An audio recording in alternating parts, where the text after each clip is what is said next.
Aujourd'hui, nous avons décidé une fois de plus de répondre à ces farfelus qui se promènent sur les plateaux, les médias propagande, de plateau à plateau. Notamment, généralement sur France 24. Il s'agit de qui? De Wassim Nasr, cet agent de la DGSC, mise en mission, mise en service contre les pays de l'AES. Sa spécialité, faire la communication, essayer de rassembler. Lui qui ne connaît rien du Mali, n'a jamais été au Mali, n'a jamais mis pied à Kidal, ni Gao, ni Tombouctou, n'a jamais été nulle part au Mali.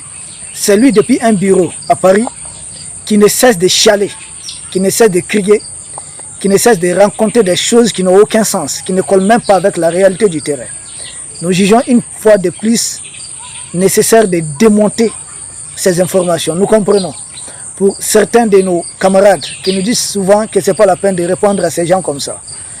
Chez nous, à Bamara, il y a un adage qui laisse entendre que ça ne sert à rien de laisser les mensonges cumuler, de laisser les mensonges se multiplier. Souvent, il faudrait répondre et ça en vaut la peine, surtout quand il s'agit du chef de Serge Daniel, parce que lui, il a un niveau supérieur, un niveau beaucoup plus élevé que Serge Daniel. N'oublions pas qu'Emmanuel Macron lui-même avait ordonné non seulement la création d'une chaîne propagande contre les pays de l'AES, voir dans quel cadre ils pourront stopper notre libération. Là, c'est sans succès. Le même Emmanuel Macron, dans ce même cadre, avait laissé entendre qu'il faudrait renforcer les médias qui sont en place. Et il avait même évoqué France Média Monde. Or, quand on prend France Média Monde, nous avons RFI dedans, nous avons France 24 dedans, et nous avons autres médias à l'intérieur. Et France Média Monde, le plus gros actionnaire, celui qui finance beaucoup France Média Monde, c'est bien sûr l'État français. Donc Wassim Nasr, de ce qu'il est en train de faire, les Serge Daniel, ce qu'ils sont en train de faire, vouloir désinformer, donner l'impression que le Mali même c'est fini pour le Mali. Ils tiennent ça de qui les finance, qui les entretient? Je pense que vous avez déjà la réponse.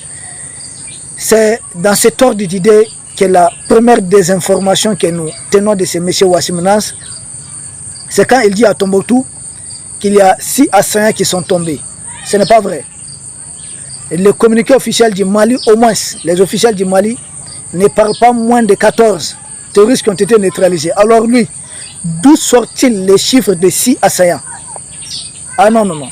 Donc, et en plus, ce qu'il ne dit pas, c'est que les ratissages ont continué à Tombouctou, dans la ville et à l'extérieur de la ville. Et ça aussi avec son lot des mercenaires otano-algériens qui ont été éliminés. Ça, il ne l'a pas dit.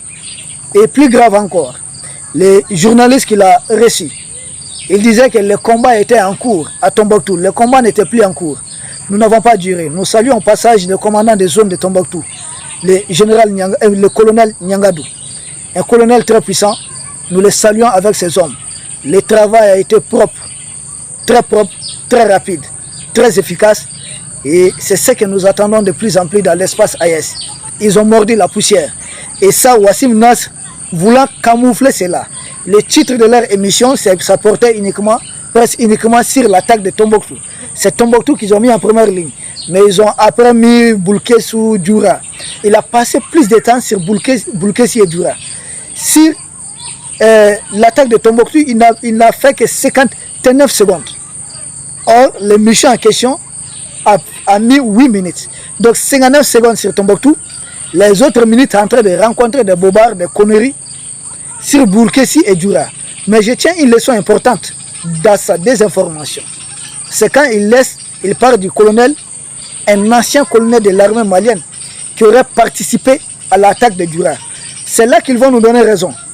Que ce qu'ils ont créé, la bombe créée contre les pays africains qu'ils appellent la démocratie, c'est cette bombe-là qui a eu raison de nous. Parce que pourquoi? Des gens qu'on avait intégrés dans l'armée malienne. Et dans quel cadre? Dans le cadre d'un accord soi-disant de paix supervisé par Alger. N'oubliez pas qu'en 1996, beaucoup des armes de notre armée, à travers le groupe d'autodéfense, Gandakoy et autres, ont été brûlées. Des armes brûlées, incendiées. Soi-disant qu'une démocratie forte n'a pas besoin d'une armée. Oubliant que les pays qui financent le plus de démocratie au monde, les États-Unis, ont plus de 700 bases militaires dans le monde. Et ont le plus gros budget de dépenses militaires dans le monde. Alors, où est-ce que nos pseudo-démocrates ont été à l'école?